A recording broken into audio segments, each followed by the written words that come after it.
Hello, I am Cody Ellingham, and this is the Transformation of Value podcast. Today I talk with Dash, a Bitcoiner based in Japan. Dash is part of the Tokyo Citadel Group, who I was able to meet when I was traveling through Japan recently. My impression from the Tokyo Citadel was that there was a real interest in privacy, security, and the potential threats that Bitcoiners personally face from the nation state. Now, this is not unfounded, and we have seen people being detained over things like coinjoins and through chain analysis. But I wanted to understand this perspective more and compare it with the situation in New Zealand.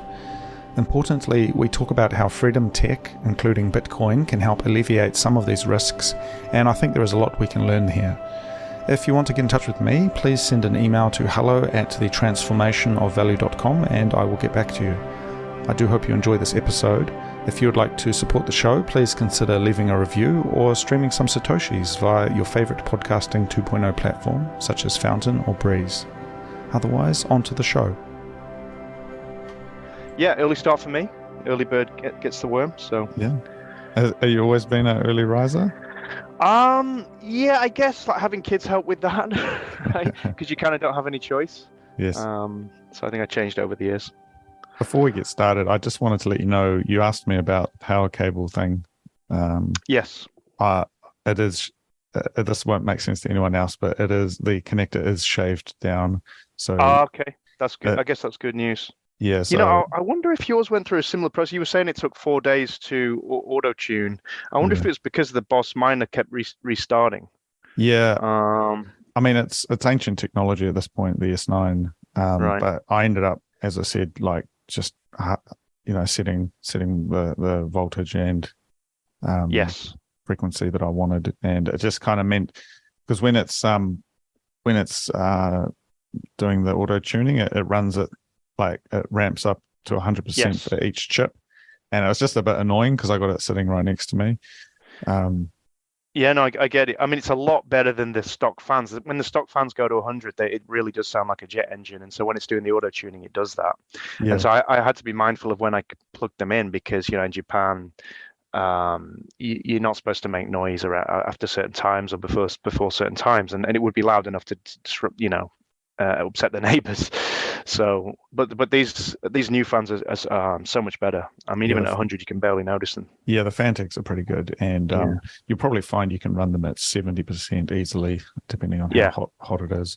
But yeah, I think if I've had a look, and what the one I've got is it's got the fan, and then the cable goes to an extension cable, and then the extension cable has been shaved off. So I think by default they have the two little ridges that align it with the pins on the board of like a normal computer. Yeah, it's weird that they don't. I wonder if they don't want you using.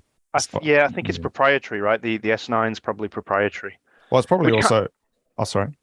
I was going to say it kind of makes sense because, to be honest, you are taking a risk by not using the stock fans. I think as quiet as those ones are, it would be dangerous if you were, I think, maxing. If you weren't underclocking, it would probly be dangerous to use those fans. Oh, and absolutely. And I think probably the other thing is if you were to use just normal computer fans, because those Fantecs are like, high performance fans. But if you're using just $10 120mm computer fans, that's definitely going to overheat. So absolutely, you need the airflow. So I think that's kind of like a safety measure as well. Like if you think that you can just use any old fan, it's going to not let you plug it in.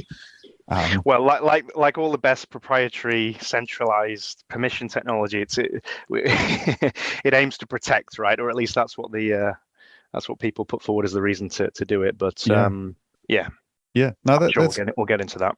Yeah, that's good. I mean, that's a good segue into sort of some of the things that I reached out to you about. As you know, I was you're based in Japan, and I was over there the other month, and it was great to catch up and talk in person. But really, what stood out to me was just the level of sophistication and understanding on the privacy, security, and surveillance front that a lot of the Bitcoiners in Japan had, which, though I mean that does exist here in New Zealand, I think there was an awareness of that. As I mentioned to you, I felt like there was almost a degree of naivety, just being a smaller country, being a little bit more closer connected, socially. I wasn't aware of just sort of the level of thought that's gone into, I guess, that approach to the relationship with power at a high level. And so I guess I don't know where we start with this, but your thoughts on that generally, if that's enough to go on. Yeah, that's the great start. So I would say for everyone, it's a journey, right? So for me personally, I'll speak about my personal journey, and then maybe I can try and speak to the group as best I can. But for me, prior to sort of COVID, or prior to finding Bitcoin, and definitely prior to COVID, like I was just a typical NPC, I would say, right? So I didn't think about these things at all. I trusted the government. At least I trusted the government in Japan. I trusted big tech, so I trusted Google, Apple, especially those two. And I believe Google when they say don't do evil. I believed in America. I believed in the kind of Hollywood, I guess what I consider now propaganda, that America was this beacon of freedom. I believed in democracy, the rules-based international order. I thought the American hegemon was a good thing. The sort of Pax Americana, I thought the Americans were the good guys. All that typical just NPC stuff. And then once I found Bitcoin, then I started to go down the rabbit hole. But it wasn't something that just happened overnight, right? So it's a whole journey you go through, where at first you're like, okay, this is kind of cool because it's number go up and I'm going to get rich, and you're just thinking in dollar terms. And then you sort of you watch more podcasts, and you think about especially the more well-informed podcasts, right? The Andreas Antonopoulos, for example, gave some really good talks in the early days about, and it wasn't just about Bitcoin; it was the problem that Bitcoin was there to solve, which was really the corrupt current system, right? Especially the sort of central banks, the fiat money system, and how that was broken. And I had never considered that prior to finding Bitcoin, but finding Bitcoin and then going down that rabbit hole and listening to people like Andreas talk on it, I suddenly realized, well, that's right. And then a lot of things started to make sense around me, right? Like the appreciation of house prices, the stock market only ever going up, people's lifestyles not seeming quite as good as what our parents were, this gradual erosion in people's lifestyles. And so you start seeing, okay, I see. So there's a systematic issue here, and you start becoming aware of that. And so then you start thinking, well, Bitcoin's a nice hedge then. Great. So I'll just, it's the typical, 5% of your portfolio. And then, if the worst thing happens and there's a collapse in the financial system, I'll kind of be protected through that process via my Bitcoin. Right. And so you're kind of sitting smug there, but then you start thinking a little bit more, and you start digging into the history, especially, and maybe you start listening to the likes of Matt Odell, and they'll be bringing up things like, okay, well, what about Executive Order 6102? And you're like, what's Executive Order 6102? And you go and read into that, and for the benefit of people who maybe haven't heard of that, and there's no shame in not knowing about it because they don't teach it in schools. That was when in the US, the land of the free, in I think it was 1933. It was around that time, President Roosevelt outlawed for U.S. citizens to privately own gold. Right, so there was some exceptions, like wedding rings, things like that were fine. I think that up to a certain amount of you could keep it for jewelry or whatever, but you could not store your wealth in gold. If you had gold, by order of the president, executive order of the president, you had to go and hand that in to the authorities. If you didn't, you risked fines and jail time. And you're like, that for me was the red pill, right? When as soon as I learned about Executive Order 6102 in what I had thought, this beacon of freedom, this beacon of hope for humanity, and yet they had done this. And then I realized, well, hang on, what's going to happen is maybe I'm going to be smart here. Maybe I'm going to invest in Bitcoin. I'm going to have this hedge. I see what's coming, but all that I'm doing is essentially putting these coins on. The country considers those as part of their balance sheet. The country considers the citizens, they're there to be taxed or to have their wealth seized if the country needs that wealth, and you can find, obviously there's a number. Executive Order 6102 is the most salient for me, but there are a number of incidences of this in history when you really start digging into things. And so then you go down the whole long-term debt cycle, rabbit hole, and you look into maybe you read Ray Dalio's books, right? Or you could even go back as far as the Bible and look at how, okay, it's interesting how they dedicated space in the Bible to write about debt jubilees, right? In the Old Testament, you realize this is a very old thing. And so that whole process then took me to thinking, okay, well, this is a pretty dire situation. But okay, so what can I do? And one guy, I've mentioned him already, but I'll give another shout out to is Matt Odell. He has a podcast called Citadel Dispatch, and he's really informed my thinking on a lot of these things. But the great thing about Matt Odell is he's kind of a white pilling guy, in that he tries to focus on what can we do and what's actionable, what's practical, how can we protect ourselves. And so I've started following a lot of his advice, and what he puts forward as the answer here is really just privacy. It's better privacy. It's using freedom tools. And we can get into what those freedom tools are, but Bitcoin is an example of a tool which is a freedom tool because it's decentralized, it's open source. Anybody can download Bitcoin Core and run a node and validate their own UTXOs and transactions. And it's taking small steps every day. Because it's a hugely overwhelming thing, right? When you're going from being an NPC to just giving all your data to Google and not thinking about privacy, to then realizing what a dire situation you are in, to then trying to improve your situation, it's daunting. But if you just take that as one step at a time, you say, okay, well, I'm going to set up a Bitcoin full node. That's my work for this month, and then maybe next month I'll look into moving from Gmail to I'll try and use Proton Mail, right? And so that's me as an individual taking that journey, and that journey's it's probably been like a 3-4 year journey, and it was greatly accelerated during the COVID. I call it the COVID, the hysteria. So you can probably tell my politics just from the way I talk about it. But I feel like that was an example of egregious government overreach. I feel like a lot of the things we'll probably be talking about on this show, things like CBDCs, digital IDs, mass surveillance, panopticon surveillance, really came to the surface during the COVID thing. I mean, they were always there. In fact, if you read some of the cyberpunk literature from the 80s, they were warning exactly about the things that we saw in cases. It's not a new thing. I mean, people who were awake saw this coming a long time ago. But I think for people like me who had been asleep and had been just NPCs, it just became obvious. You just couldn't ignore it during COVID, and that's so yeah, and that accelerated my journey, and here we are today, right? But I feel like the people in the group, so it's the Citadel, we call it the Tokyo Citadel. They've gone all on a similar journey, very similar people, similar backgrounds, and I think COVID for a lot of people was really just what validated. Maybe I mean, several people in the group weren't as naive as me going into that time period, right? But for them, it validated their ideas and their thinking, and so we've all sort of converged around this idea that to survive going forward, to thrive and survive, we have to be mindful of these threats, the encroachment of government, the threats of surveillance, and we have to take self-responsibility to educate ourselves, use the tools, and the only real weapon we have in this fight, because the government has all the guns, especially in Japan, maybe not in America, but in Japan.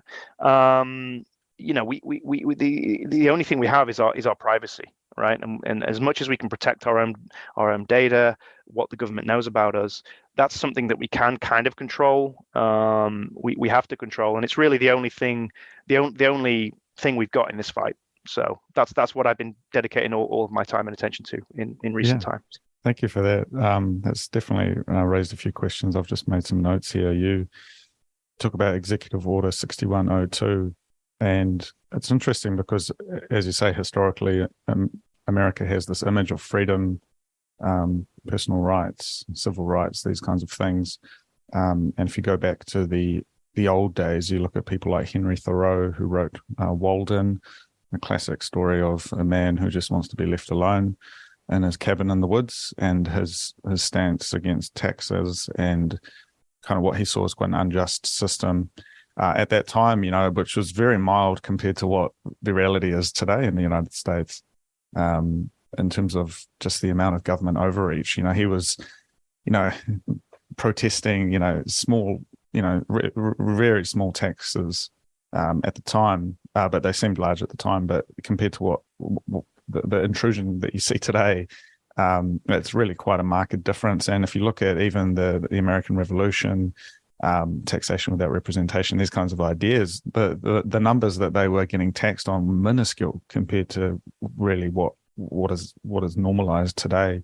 And even in New Zealand, Japan, the idea of a consumption tax, which is literally every single thing that you ever consume has a 15% tariff slapped on it by the government, who has no say or no hand in creating that as good or service, yet it somehow deems itself worthy to get that tax.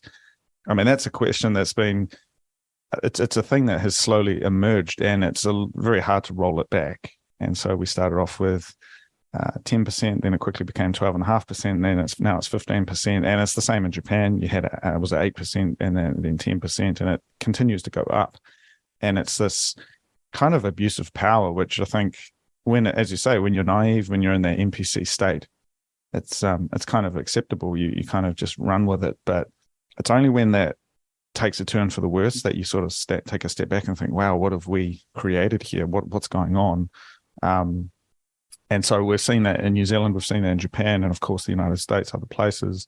And it seems to be just increasing ever since COVID. This kind of panopticon you talk about. It's definitely alarming. It's hugely alarming, and as you say, it's only going one way. Government only ever grows. I mean, and once you've been in, I'm in the corporate world, but I mean, a big corporation's similar to a government in that, if you're not growing, you're declining, right? And that's the same. The incentives are the same for the government. I mean, they want, if you run a department, you want to have more people in your department. You want to grow. You want to have a higher budget.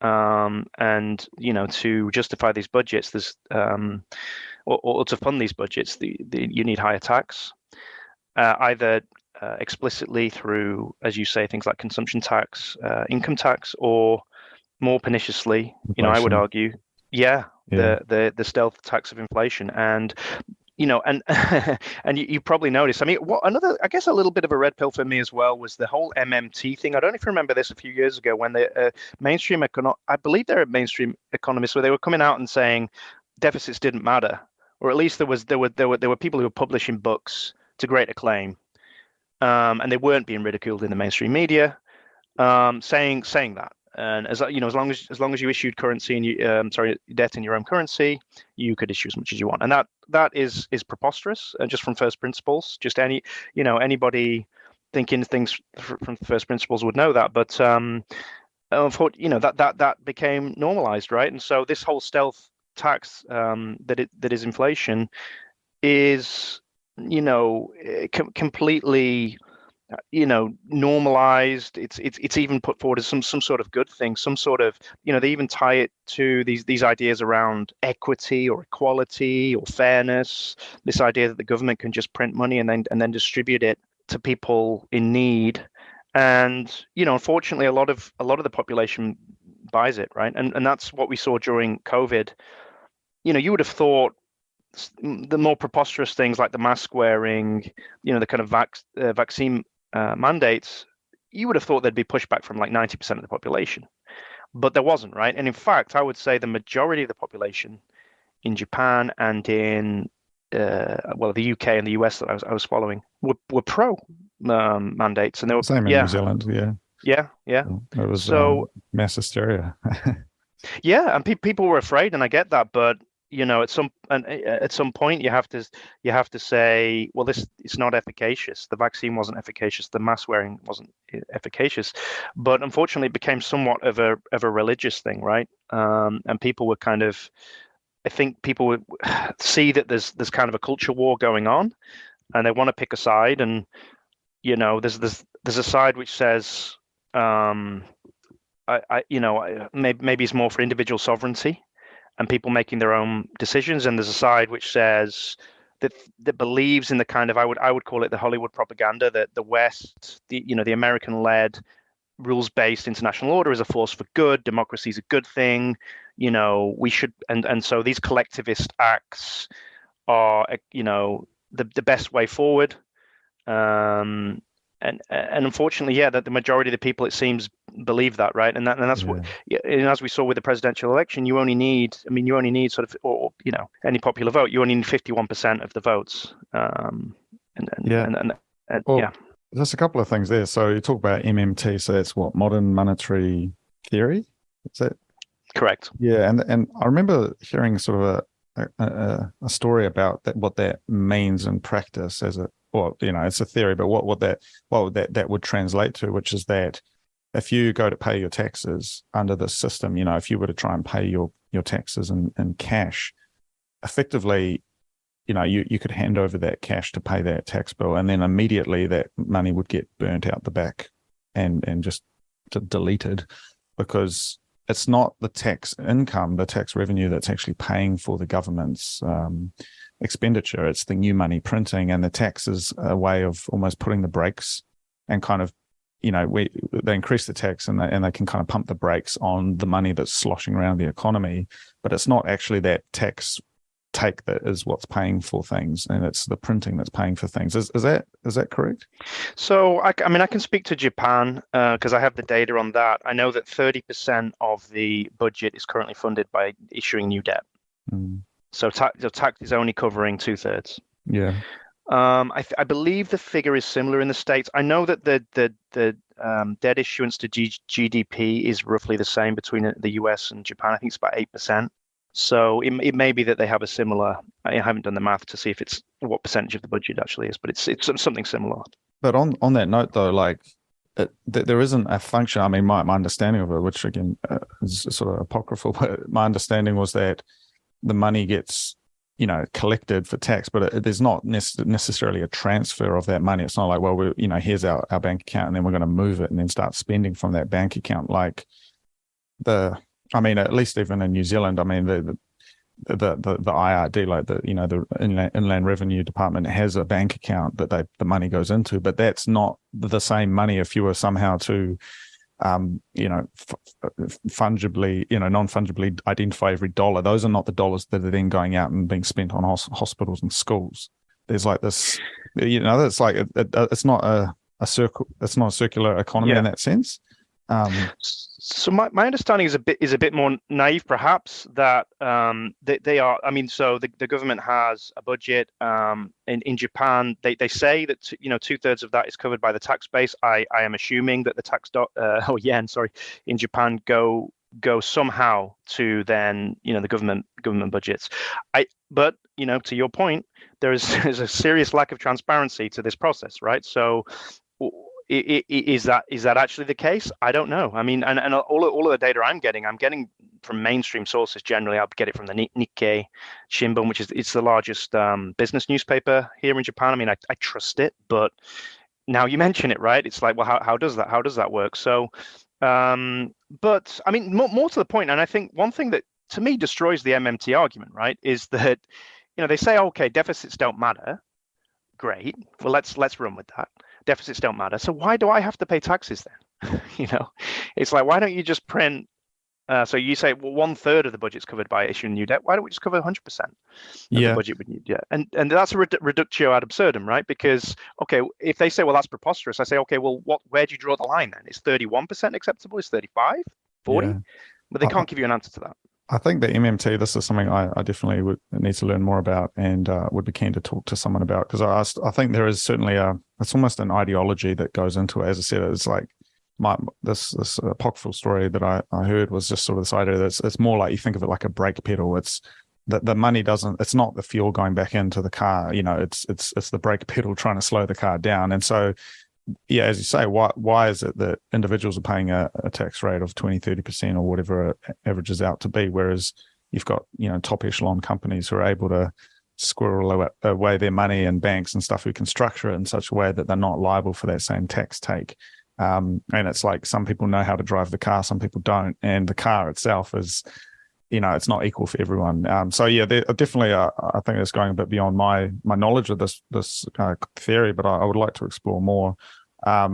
But another thing you mentioned, going back to the beginning, was we got this executive order, this kind of confiscation, and how this relates to Bitcoin, because you're right, naively buying Bitcoin on an exchange, holding it on an exchange straight away, a bad idea. Get your coins off the exchange. But even the act of buying through a centralized exchange, that is a regulated entity, they now know exactly what Bitcoin you've got. They can see it on chain unless you've got a coinjoin set up or something going. But it's kind of too late at that point, because you've got your money, your coins have gone through their system. They know exactly how much you've ever brought. And even though we laugh about the boating accident thing, it's really not necessarily going to help you if they come for you. They know what you've brought. They know what you're holding. And that kind of creates some questions around, well, I know with the Executive Order 6102, there was cases where safety deposit boxes and banks were being raided and basically opened, and the gold confiscated without people even knowing. There was a lot of stuff like that happening, which obviously you can't confiscate Bitcoin straight away, but you can go around to people's houses and get in touch with them, and that sort of presents some real challenges. So what are your thoughts on that? Well, this is the heart of the matter, right? This is really important to talk about. And so, yeah, I mean, people at the beginning of the Bitcoin journey, and we all make the same mistakes. There's absolutely no shame to this. But what's the first thing you do? You go to Coinbase and you open up a Coinbase account. And as you said, that's a regulated entity. They require you to submit your KYC, know your customer information. That's typically a passport or some sort of government issued ID. And as you said, everything you do now on Coinbase is connected to your personal identity, your government name. So if that, you can do all the right things, right? You can, I'm not going to buy shit coins. I'm only going to buy Bitcoin. Number one, that's the first thing you should do. Second thing, I'm going to take custody. I'm going to hold my own keys. Okay, great. I'm going to run my own node. Great. I'm going to coin join, and I'm going to break the deterministic links. Great. You've got forward privacy. All good stuff. But the problem is you're on a list now. You're on a list, and you're on that list forever. Okay, and that's with your own government. Whenever they need that information, they can get it. Then your name, your address, exactly how much Bitcoin you bought, what you did with it after you withdrew it, to some extent, right?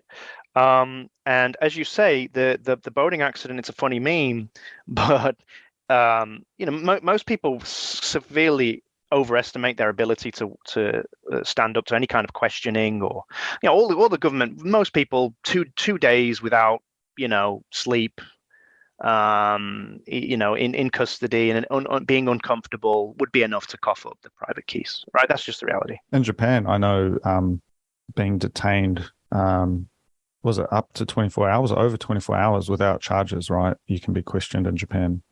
It's ridiculous, actually. So I mean, we learned that through the Carlos Ghosn thing, if you remember that. But essentially they can hold you indefinitely in Japan. So that was the Nissan executive. Yes. So a French Libyan born, I think it was, executive for Nissan Motors. And there was some scandal, sort of financial scandal, some sort of internal dealings. He got dobbed in, and he got held for weeks. Oh, months. So. Yeah. So, and the only reason he's free, quote unquote free now, is because he escaped. He would have been in custody for probably around 2 years prior to his trial. So he had been charged at that point. But so yeah, essentially the authorities can hold you as long as they want, at least in Japan.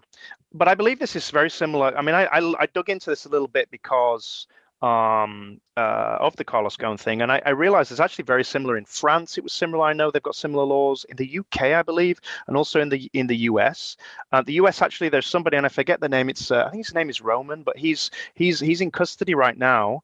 I believe he's a Swedish citizen, and he was arrested on arrival in the US because, get this, chain analysis had determined that he was involved in some sort of coin mixing service based on his UTXO history.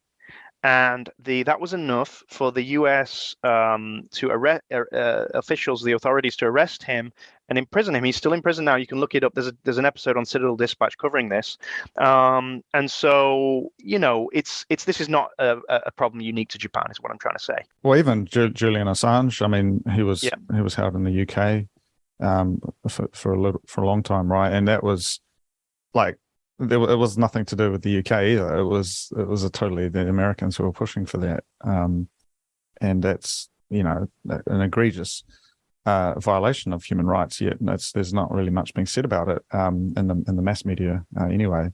Correct, and a lot of people are going to be listening to this and say, "Well, I'm not a whistleblower, or I'm not a multimillionaire CEO of a company." And yeah, fine, but think about, I mean, just going forward, what a dire situation the states of the world are in terms of the debt burden. So the Japanese debt to GDP is something like, I stopped counting at 250%, right? But it's ludicrous. It's not sustainable. These states are effectively bankrupt, and they're going to be in a dire situation. They're going to need to pay for their military, for their police force, and they're going to take desperate measures to do that. And if the money printer stops working, or if we, like, a lot of Bitcoiners are kind of hoping for hyper Bitcoinization, but you've got to be careful what you wish for, because if Bitcoin does become, for example, so I would argue for hyper Bitcoinization to take place, that you would need to have energy priced in Bitcoin. So you would need, your oil, global oil to be priced in Bitcoin, or at least to be able to transact using Bitcoin. Now, that would be incredibly bullish for price action, but on the other hand, I don't think that would be bullish for freedom, because all of a sudden it is a strategic imperative for every single nation state to have as much Bitcoin as it possibly can have, to have Bitcoin in its treasury. And again, a lot of like the NGU number go up, like Twitter influencers would be tweeting about that, saying it's a great thing. Not necessarily, right? Because now all of a sudden, your interests and the state's interests are not necessarily in alignment. Yeah. Maybe they're looking at your Bitcoin like that's what, and think about what an easy argument it would be, right? Because most of the population, unfortunately, does not own Bitcoin. So they would just be able to come out and say, look, this is a strategic initiative. This is needed for the nation.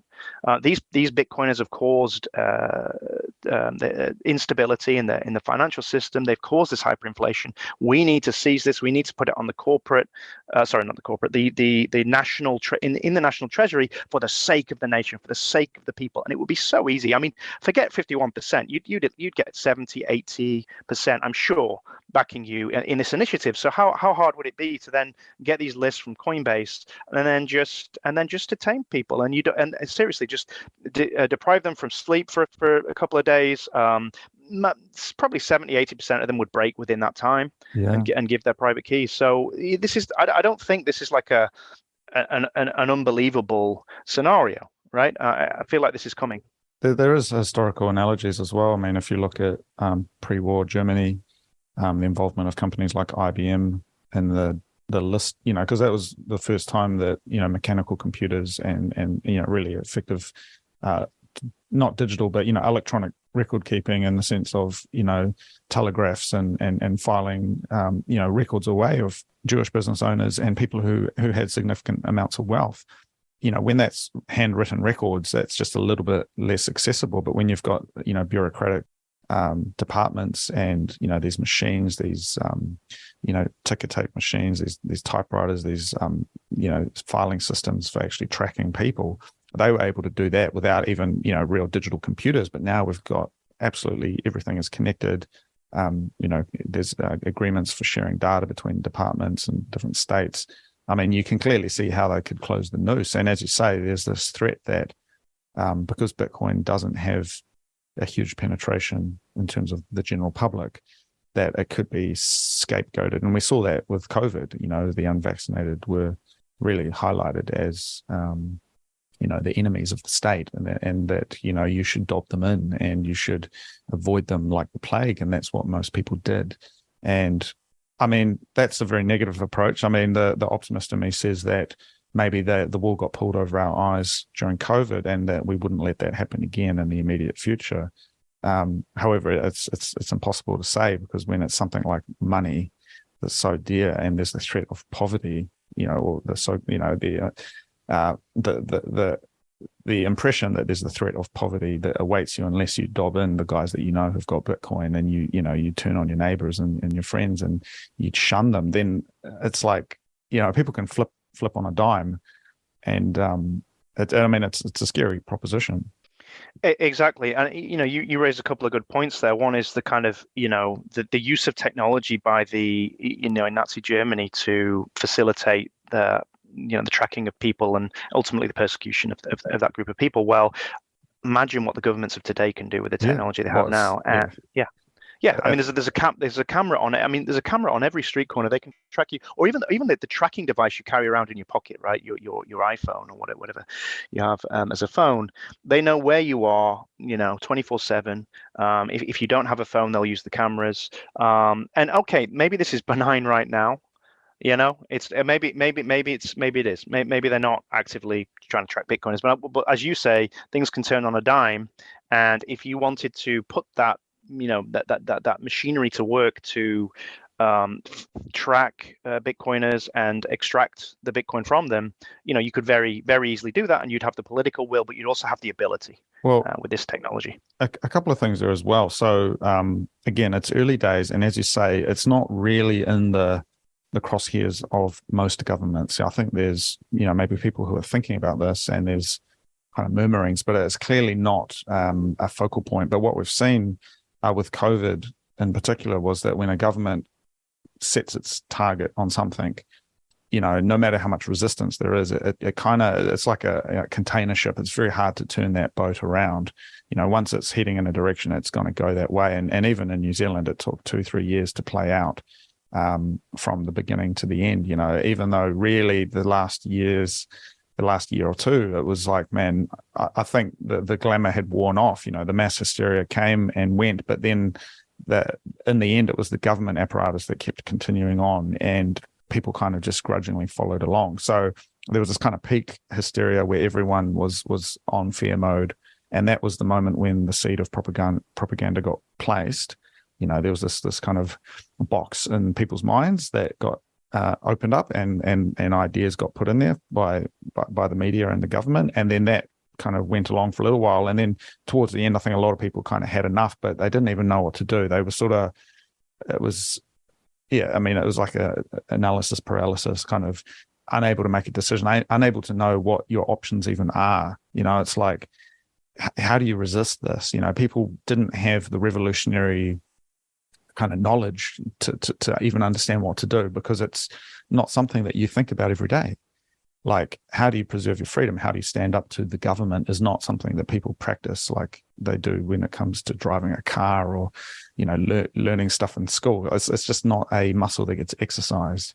And in a way, the freedom tech that we've been talking about, which we'll go into in a bit more detail in a moment, but like that's kind of a way to exercise that muscle, to understand that there's this other place that you can stand, and you can, say, conduct communications privately without anyone being able to intercept that, being able to do a transaction privately without anyone able to intercept that. And even just being aware that that's now a thing that's possible, I think is quite new for most people.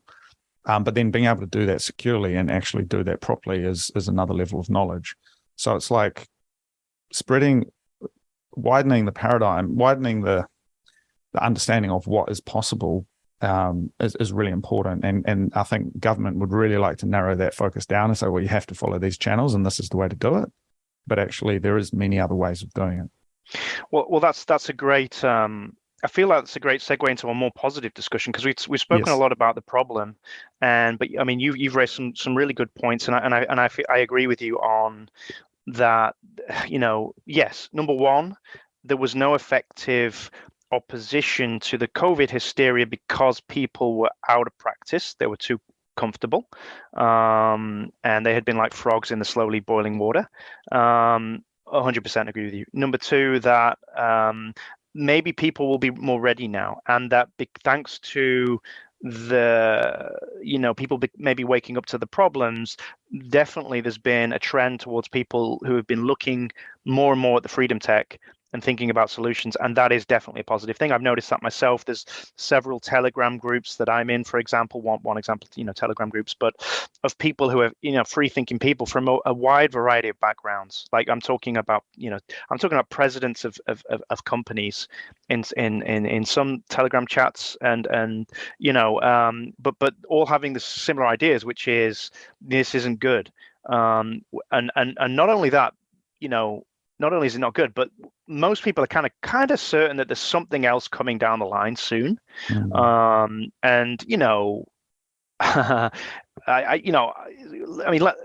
Let's keep this fact based and whatever, but let's talk about people's concerns. People's concerns about, okay, well, what's going to be the next thing? Is it going to be another pandemic? Is it going to be something about the climate crisis, climate lockdowns? Is it going to be something about cybersecurity?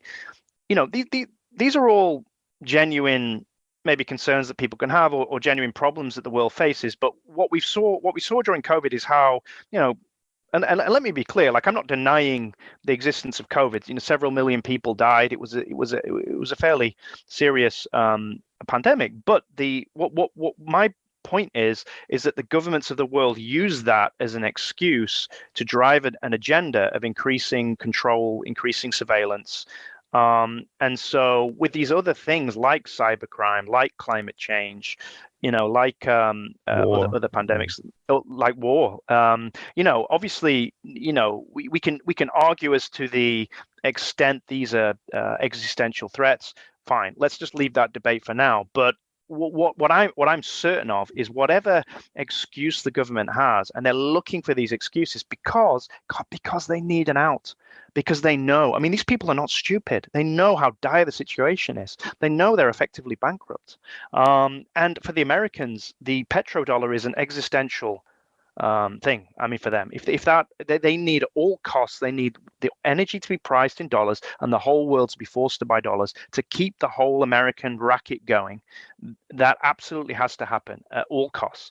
And so whatever excuse these people can find to then, okay, we need now to lock you down again. We need now you to register for digital passports. We need you to hand in your Bitcoin. Eventually, right? They are going to be looking for these things, and I think there's an awareness of that.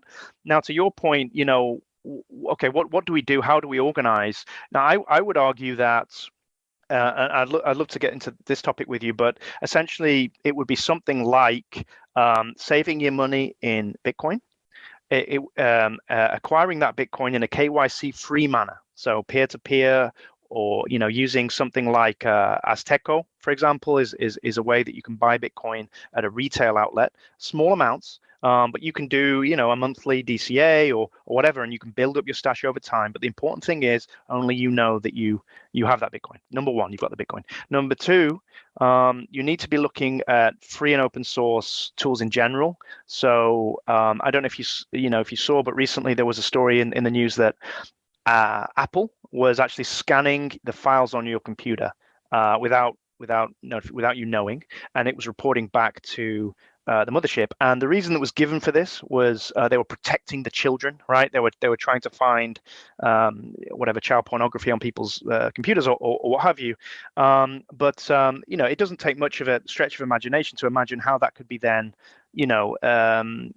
implemented to, for example, find out if people had Bitcoin on wallets on their computers, right? So I would argue that don't use Apple, don't use Microsoft.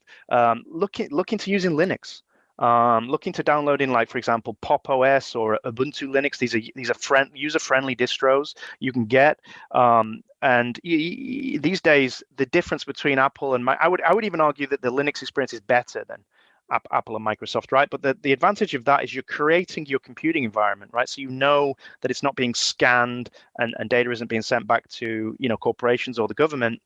So that's number two. I'd say really look into the full stack in terms of free and open source, not just Bitcoin.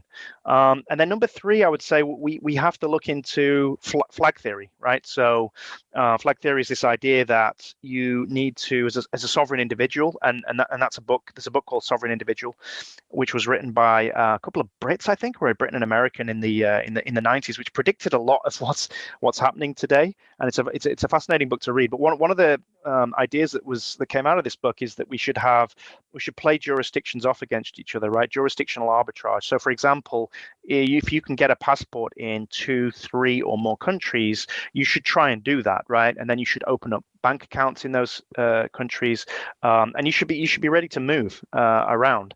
And if you do that, if you've got your wealth in Bitcoin, your computing environment is self-sovereign, it's free and open source, and you have the ability to move around to different jurisdictions, I feel like you can protect yourself a lot here, because if you start to notice things going bad in your country, if you start to notice the signs of hyperinflation, if you start to notice the signs of increasing government overreach, lockdowns, asset seizures, you can opt out with your feet and with your wealth. You can move to a different jurisdiction. It could be somewhere like El Salvador, for example, which is recently or a couple of years ago legalized. Bitcoin is legal currency, and you can save yourself that way. But I feel like those 3 things for me are the pillars of freedom and the sovereign individual going forward. Yeah, that's really cool. And I think the other thing that I've been thinking about lately, at the beginning we were just briefly talking about, mining, playing around with ASIC mining and what that means. And I think there's this window of time that we live in at the moment where anyone can basically jump on the internet and, order an S19 or a secondhand S9 or a Watts miner, one of these ASIC machines. The person on the other end labels them as a microserver, and they throw them in a box and they send it to you, and no one's the wiser. Yet that piece of equipment that that you're able to receive is effectively a money printer, and it isn't really, but it is. It's the analogy is, it's the printing press, it's the firearm, it's the the one of these revolutionary pieces of technology that if you put it in the hands of everyone, it absolutely changes the game. And the fact that you can just buy these things online, I don't see governments putting up with that for a long time. I think there will come a point where you can't get that hardware into the country. It gets nationalized. There's a database, there's a registry of ASIC hardware, and you have to register your hardware, because when you have custody of a miner, even if it's a small, an S9 even, for example, you're able to turn electricity into Bitcoin. You're able to DCA in, you spend electricity, you get Bitcoin out. There's no way for that to be controlled. It's even less controllable than peer-to-peer, buying Bitcoin with fiat. Like, it literally is, you're turning electricity into Bitcoin. And there's something extremely revolutionary and empowering about that, where you've gone from a single, the citadel of the central bank of a country being the one who sets that policy, to actually being, running one in your backyard, or using one to heat your house in winter. And there's something so powerful about that idea. I can see, because it's still, miners are a subset of Bitcoin. I think mining is obviously important, but it's not, not every Bitcoiner is a miner. And so there's even a smaller target there, which is easier to focus on. And that could be a point that just gets snubbed out. And so, like, getting custody of that gear, having it without the government knowing about it, is extremely critical at this point, because who knows when they're going to shut the gates on you importing that gear into the country. I completely agree with you on those points, and they're excellent points. And there's nothing more self-sovereign than mining Bitcoin. It's truly profound. It's beautiful, yeah. It's beautiful, as you say. I listen to the fans sometimes. And yeah, it's I was just going to say that. So I don't know if we're both crazy or we're onto something here. But there's a podcast called Stacker News Live, and they have the spinning up of a fan as their kind of intro music into the podcast, and it sounds like it wouldn't work, but it's my favorite intro music to any podcast. I love listening to that every week.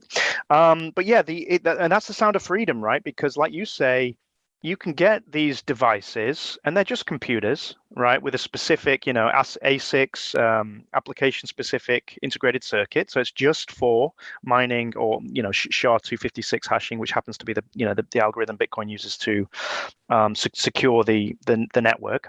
And you can plug these things in, and the great thing is they're pretty cheap now. So you can get an S9 for a couple of $100, pretty widely available. Well, even S19s, a couple of grand at the moment. They were 10, 15 grand the other year. That's very accessible, and that is profitable. Like, you can use one of those to make money even on pretty high. If you're on residential power rates, you can make money off that. Well, yeah. So I'm always wary with the make money thing, because for me, like, I mean, people do tend to think like that, but then it's like, well, hang on, are you trying to, when you say make money, you make dollars? Because the whole point of this revolution is to get away from dollars. So the way I think of it is, well, no, it's fine, but like waste heat, right? So if you're in a climate where in the winter, for example, it's cold, instead of using a space heater, you can plug in a Bitcoin miner, and you can modify these things with to make the fans quieter. You can use something like Brains OS to underclock the device, which is just a way of saying to use less power, essentially. So, okay, you won't be making as much Bitcoin, but the thing will be sort of at a tolerable sound level, and especially if you put it in like a soundproof box.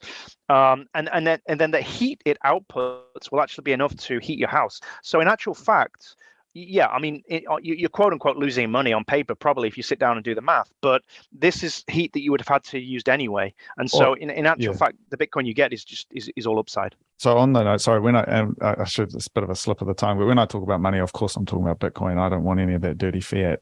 But what I'm doing, I think the other way of looking at it is as a DCA vehicle, because even if you're negative, as in you're spending more in electricity, quote unquote, than you are in getting, fiat, if you were to change that money back, that Bitcoin out into fiat, it doesn't actually matter, because you're getting it KYC free. And so even if it's twice as expensive, you're putting in $2 worth of power to get $1, quote unquote, out of fiat, or out of, at the other end, it's still a vehicle. And so the kind of the mental model that I think of is, you buy the hardware, the capex on that machine. That's your permit to then mine Bitcoin non KYC. And whether you do it, a $3,000 S19 or a $300 S9 or whatever the price is, you pay that now in fiat to get that gear, or you pay it in Bitcoin or fiat, you get that gear, and then you unlock the ability to mine and to non KYC. So obviously, if you can heat your house as well, that's great. But it's like, well, when the chips are down and you can't get Bitcoin because the exchanges are closed, no one's taking fiat for it, you can still transfer electricity into Bitcoin at the very least. And there's something, I think there's like a mental model for looking at that, but it basically means that no matter what, it's going to be worthwhile mining and holding onto that gear. Even old tech S9s will always be valuable, because at the very least you can use it as a heater, but at the very most you can use it to generate Bitcoin that could be very important in the future for you. 100%, and it is a mental model, as you're saying, and the key is KYC free Bitcoin, as you're saying. And then the mental model for me is to understand that KYC free Bitcoin is more valuable than KYC Bitcoin. I would go as far to say, and you can quote me on this, KYC Bitcoin is a shitcoin. Okay, and that's my opinion. I'm extreme with that, but there's no guarantee that you're going to get those over the line. And when I say over the line, I'm talking about we're going to go through some hard years, I believe, as this, we transition from different, systems from the old central banking led, centralized system, which is kind of crumbling to this new world, whatever that's going to be. Yeah.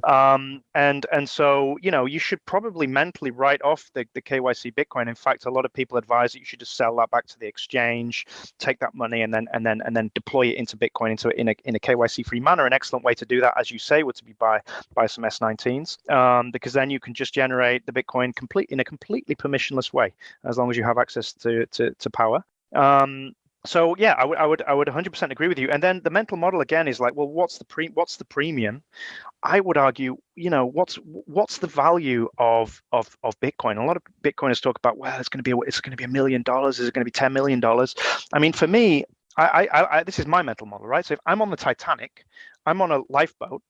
I'm just about to get saved. The lifeboat's going to be pushed off, and I'll be saved. I'll survive. And then someone approaches me who's not on the lifeboat with a suitcase full of cash and says, "Can you give me a seat? How much would it be worth? I'll give you as much as you want. $1 million, 10 million."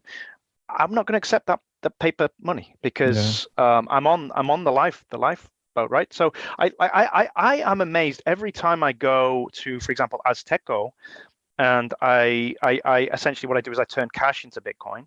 So somebody in the world, right, is accepting pieces of paper in exchange for the hardest money mankind has ever known.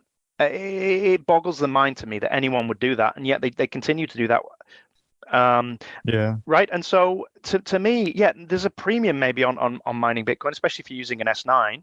But again, if you're using wasted heat, and if you do consider, as you say, that's KYC free Bitcoin, that's the Bitcoin which you're going to get over the line, because nobody knows you have that Bitcoin.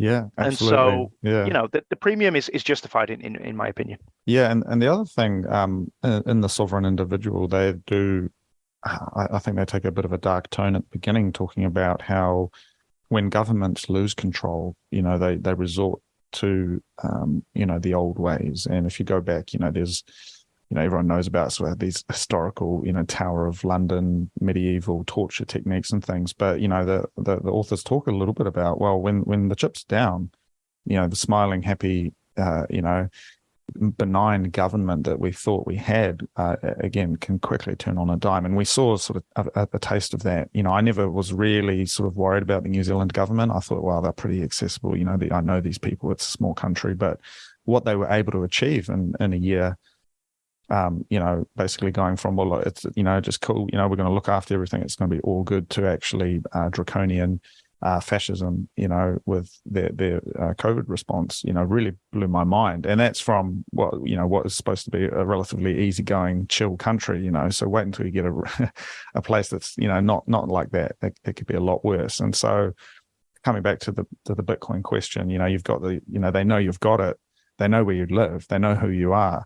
We've just had a census in New Zealand. They know everything. It's not really that difficult for them to come after you. And this is a challenge for myself. Obviously, you're a privacy guy. This is a pseudonym and stuff that we're talking with. But for me, as a public Bitcoiner, running a podcast, I have to weigh that up. How do I live my life? How do I go about what I'm doing? I refuse to live in fear, obviously, and I don't know if from the shadows I can be as effective as being a public face, but I also put myself out there. And I mean, that's a risk that I've decided to take because I believe in this deeply and I think it's important and it needs human faces, but if I'm the one to get strung up, so be it. That's something I'll stoically accept, but I'll do my best to make sure that doesn't happen. But it is a challenge, to think about what my role in that is as well. It's trade-offs, right? And you'll hear that word a lot when people talk about privacy. And I completely agree with you that that's a decision every individual has to make. You're a public Bitcoiner. That could work in your favor as well. If you would have thought that the government is going to have to be careful with how it chooses to do this. They'd probably prefer to co-opt the so-called, quote unquote influencers than go after you and potentially then upset your followers, right? And so there's the trade-off there. And we have this debate a lot in the Tokyo Citadel because and I consider myself kind of in the middle here because I am privacy focused. I'm not obsessed with it to the extent that it precludes all else, and I actually think that my thesis is, privacy is very important. Having Bitcoin is important, but there's a third part of this, which a lot of people neglect. Okay, so you've got your Bitcoin, congratulations. Only you know you have it, congratulations. What are you going to do with the Bitcoin? And people don't ask that question enough because, the exchanges will, the on ramps will be heavily regulated, closed down. What we're going to need is a circular economy. That's the answer for me. Okay, so we need. There's a something in the States called the Beef Initiative. I don't know if you've heard of that. There's a guy called Texas Slim's kind of driving that, but it's this initiative where people are able to buy meat directly from their rancher, the local rancher, and actually be able to pay in sats to do that. And so for me, my vision out here in Japan is that we get a similar kind of thing going. I've actually got a website out here, tokyocav21.com, where it's just an experimental thing, but I put the site up there. It only accepts Bitcoin, but I'm selling things like honey, steaks, coffee, I just put some random things up there because I feel like we've got to get this circular economy going. You've got to be able to get your hair cut in Bitcoin. You've got to be able to get food in Bitcoin. You've got to be able to buy a computer in Bitcoin, right? And so that is really where I see myself adding the most value going forward. But there's a trade-off there as well, right? Because I haven't been overwhelmed by sales on the website. Let's put it that way. One of the reasons is probably that I am very privacy focused, right? So it's a leap of faith for someone to place an order on that site when they maybe don't have the full confidence they know exactly who I am, right? So these are things we have to keep in mind, and I feel like the Citadel is going to be built by. It's a mix, right, of people, maybe privacy focused, but then maybe choose to reveal enough of themselves to gain that trust, and then to drive these kind of initiatives, which ultimately are what going to make this revolution work. And I admire what you're doing. I mean, I'd like. For myself, I would like to stay pseudonymous for as long as possible, and do what I can as a pseudonym, but there's limits to what I can do. Yeah. Even appearing here camera off, right? It's not as impactful as if I had the camera on, but it's a trade-off. That's the other thing. Like, I guess my stance on it is that someone needs to stand up and I mean, if you look at Solzhenitsyn, if you look at George Orwell, if you read the kind of the background to all of this stuff around how totalitarianism, how fascism works, you realize that it only works when everyone lies down. And to stand up, I've sort of accepted in my heart that it's like, there could come a time where, just as we saw with COVID, to a little degree, to a large extent, we could see a future where people like myself actually get singled out and taken out the back type thing. And the important thing is that before that happens, and this is Corey Clipstein's, race to avoid the war, before that happens, can we make sure that everyone and their dog has Bitcoin? Can we make sure that there's marketplaces and that it's so embedded in society, just like the internet, that it is a peaceful revolution? Because I think that's the optimism that I'm kind of looking for, and that I'm running with, is that this can be peaceful and it can be like the internet, and the government's just sort of, they think they're in control, and then one day they just sort of gracefully exit, and it's, they become as benign as a local city council, where, they can kind of fine you if you park in the wrong place, and they can, tell you, things like that, what to not do, but they can't control your life like we saw with COVID. And I see a transition like that taking place where, we all just use it, and it just is. And I think that's where, if I can accelerate adoption and that circular economy and the knowledge of Bitcoin by being a public figure, by having a podcast, by having conversations with everyone, if I can do that quicker, then the government can activate their black book of techniques in the distant future, or perhaps the near future. I mean, it is a race, and if I can do that quicker along with everyone else, we win. And if I don't step up and do that, and we remain anonymous and on, in the shadows, not everyone can be in the shadows, because then it's just an easy target, and it becomes just, there's no one to stand up and have a voice. And I mean, it's a trade-off for me, but I've accepted that, and that's kind of what I need to do. And hopefully it's going to be all good, but we'll see what happens. Oh, that's a great point, and that this idea that for this revolution to succeed, we can't just hide away, right? And your idea that and that if we can get as many people as possible to buy into the peaceful revolution and to own Bitcoin and to have kind of skin in the game, I guess.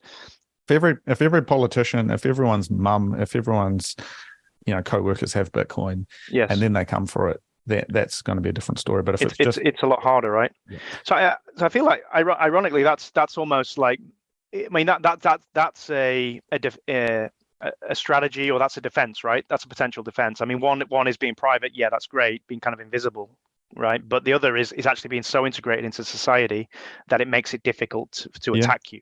Be like zebras, man. You can't. They know we're there, but you just can't see them because everyone's doing it. And I think that's what I think. The omniscience of the government. I'm also like a little bit skeptical. I think they have power as an organization, but they're also can be incredibly short-sighted. They're just like gorilla in the room. They don't do complex things very well. They do one thing, and they got one tool, and they got a hammer, and everything they see is a nail.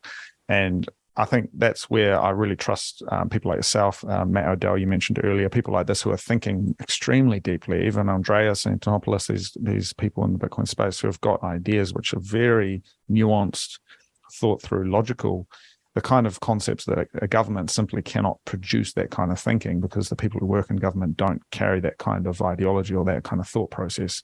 And so at scale, it just isn't there. And so I think we can run circles around them, and they won't know what's hit them, because we will hyper Bitcoinize, their fiat will melt away, but we'll have this other thing that we're already using, this other money, this better money, and it's just going to work. So that's kind of my dream for the future, and it is, I guess, a bit of an optimistic take, but I did want to talk to you, Dash, just about... Cody, you're firing me up here, you're getting me bullish. Yeah. Well, look, I just want to talk to you because I know, as I said, my impression just talking to a couple of you guys when I met the Tokyo Citadel Group was, man, this is deep doomer stuff, and this is cool, because I need to be exposed to this, because we can't blindly trust that the institutions are going to be all good and benign, because obviously they're not. But if we can share the knowledge and the tools, and we've talked about a few of them today, but if you can begin that journey, basically you've now got a place to stand. And it's like we've nailed the proclamation to the door. Martin Luther, we've said, hey, look, we're not going to stand for this anymore. I've got a Bitcoin miner. I've got a node. I've got self-custody. I've got all of that stuff. I'm on my way. You're doing it. Other people are doing it. I'm going to get my mum on it. My friends are doing it. My coworkers are doing it. We're all going to be on the system. And before we know it, it's going to be smooth, and it'll be just like the internet, and life will be good. So that's kind of my optimistic take to kind of maybe lead off with. But yeah, man, I really appreciate your thoughts. Yeah, no, I appreciate your thoughts. And look, if it gets tough, it gets tough. Well, I hope so. I think, it's like, hope for the best, but prepare for the worst, right? So yes. I also I'd love it, if I could stay in Japan. I like being in Japan. I don't want to move to El Salvador particularly. I'd love to go and visit. I don't really want to go and live there. But I think, listen, part of this preparation, getting yourself prepared is, what do they say? Like if you want peace, you should prepare for war. And I think that maybe talks a little bit to what you were saying there, is if we're prepared, if we're informed, if we have our orange pilling, our family, our friends, we're ready to move to somewhere like El Salvador if we need to, then we have like a little bit of leverage there, right, over our local governments. And maybe that would be enough then to make them negotiate rather than just try and be authoritarian. Yeah, and that would be a positive outcome. Hey, I mean, look, man, they might even say, look, we want to chat to these people. Tell us what we're stuck. We need some help. Help us set up. What's the consultancy look like for setting up the national? The government going to go from using their fiat bank accounts. Look, we really need to sort out what we're going to do with a Bitcoin wallet. How do we do multi-sig? How do we get ourselves sorted? Because that's where the international game theory plays out. Once one Western nation starts doing it, the rest are going to follow.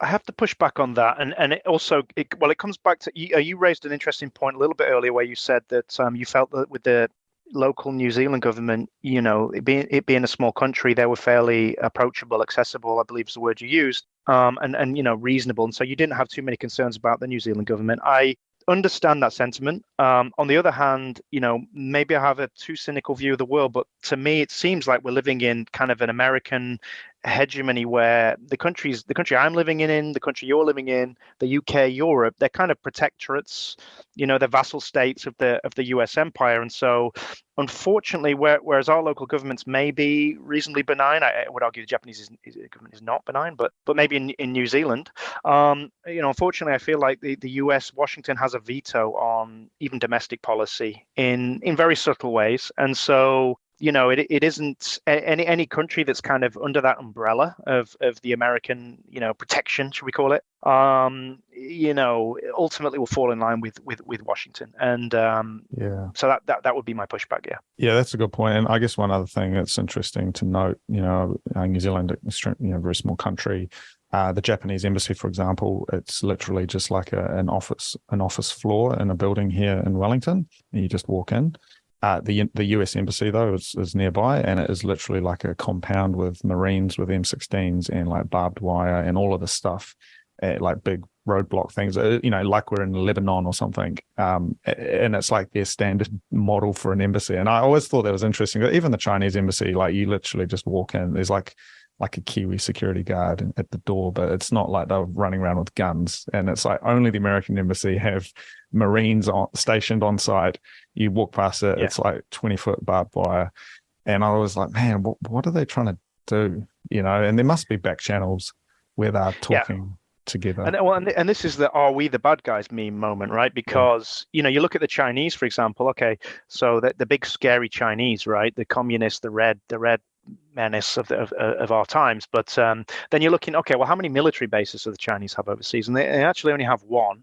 I looked into this. It's on the African coast, just opposite the Arabian Peninsula. I forget the name of the place, but they have one military base, and the US has, from memory, something like 250, 300, something like that. And so, I mean, we're living in an American world, for better or worse. Yeah.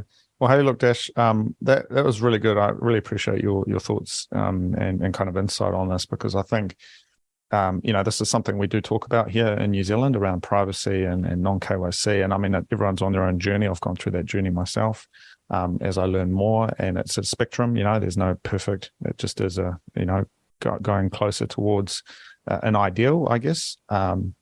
But it's something we can all learn from. And I think being able to share basics, I got my mum using Signal. I chat with my brother on Telegram, and those are not purely, they're not completely safe. There are challenges and issues with those, but certainly it's going to be better than using good old Facebook. It's better than using plain old SMS, which we know every message is going through the Five Eyes. If I can get my mum to use Signal, then we can get them using Proton. We can get them using this other stuff. And as the UX gets better, it may not be perfect, but it's a give and a take. And I think that's beautiful. And if we can work towards that and normalize that as well, importantly, it's not this weird thing. I think most people are not against just having another app that's actually secure instead of plain old text messages. That's a win for me. And I think that's, I look forward to more of that. 100% agreed. Yeah, I think, Orange Pill, Telegram Pill, Signal Pill, your friends, your family. It's not that hard. As you say, there are trade-offs, but there's good reasons for those trade-offs in many cases. Yeah. So that's something we should all be trying to do. Sweet. All right. Well, I'll link people through to Tokyo Citadel. And what was that? Your website you mentioned, Tokyo Cafe 21. Yeah, TokyoCafe21.com. So probably didn't pick the best name, because then you're like, okay, well, get a coffee. Well, I just wanted to get something out there. It's an experiment, really, more than anything. I'm deliberately not making any profit on anything because I don't want to have to file taxes. And my naive understanding is if I'm not making any profits, I don't have to file taxes. Consult your CPA. I'm not financial advice, not tax advice, but it is there. I'll send you the link. But and the shipping's Japan only. So anyone who's in Japan and I sell Amazon cards on there. So for example, you can buy an Amazon card for Amazon Japan. And the way I do that is they sell those in convenience stores out here. So I buy those for cash. And then if somebody pays me on the site, I'll send them through Telegram the voucher code. Yeah. So it's just a way to help Bitcoiners to get some sort of what you want to call it, liquidity or whatever in Tokyo in Japan. So I did want to wrap this up, but you've actually just I don't know if you've got a moment to chat about that a little bit more, but sure. You've just sparked an idea in my mind. So I just in Japan you've got like Mujirushi or like Daiso, these like dollar stores for getting anything you need. What if I can imagine a concept for like developing a Bitcoin only website for like daily necessities with the kind of user story or the use case in mind that, well, if you had no other way to buy anything else, you can only spend Bitcoin, what would you need to survive? I'm thinking like bottled water, ramen noodles, these kinds of things, like, and having that as a concept that's maybe even like open source where anyone can spin an instance up in any country, and then Bitcoiners could buy those items and effectively create. It's like an underground network, like I don't know. I just kind of riffing that's just hit me now, but because you're talking about a market, but yeah. Yeah, it's a great idea. I think I haven't thought through this enough, but just conceptually, I'm thinking Nostra's probably going to end up being that, because there are people who are trying to build marketplaces on top of Nostra. Yeah. And Nostra kind of natively integrates with Bitcoin, and it's decentralized, as you know, and so yeah, I mean that would be, for me, can you imagine if you could just, like you say, like I bought a bottle of water from this guy and I get steak from this guy, and it's all just through Nostra, and the government has no idea. Well, there's peer-to-peer, but I mean, even thinking just like Bitcoin basics, because like at this point in time, it's still like, well, I can't live on Bitcoin only in New Zealand. I mean, I'd still need to go to the supermarkets, and man, I hate supermarkets here. We've got a duopoly that just price gouge to the ceiling, but actually being able to do that. And I mean, I pay cash, which is kind of equivalent, but actually fully bypassing that system and just being like, well, what are your basics? What are the 50 things that are most important to every human? I'd imagine that'd be just household basics. And then having the ability to do that, and whether it's peer-to-peer or a single place, but, no identifiable information or however you do it as a concept. I mean, again, I literally just riffing on this, but I could see something like that being extremely valuable. Because I know in the UK even they've started doing the thing where you got it was at the Aldi supermarkets where you got to scan in to actually even enter, right? And I think Costco that already, right? Where unless you remember, you can't go in, right? And we haven't seen that here yet, but I almost, during COVID, because we had vaccine passports in this country, and supermarkets were one of the few places where you didn't have to show your vaccine status to get into it. But imagine if they had, look, you can't go into this place unless you show your papers. As a bulwark against that, to kind of push back against that, having, Bitcoin basics available for everyone, it's kind of like almost a humanitarian effort to have that available, so that no matter who you are, if you've got Bitcoin, you can survive, you can still live. I don't know, that's just an idea so that we could possibly leave the listeners with to think about. But stuff like that, I think that humanitarian side is going to be really important if things go down the negative route, the dark way that we're talking about here today. Or even if they don't, right? Even if everything's fine, but people are still going to want to spend their Bitcoin at some point, and so we need those options. People need to, and a lot of people may be listening to this thinking, well, I'm not a dev, I don't know how I can contribute to Bitcoin. But the fact is, really we need people building businesses and building out the circular economy. That's what's going to contribute to Bitcoin more than anything, maybe.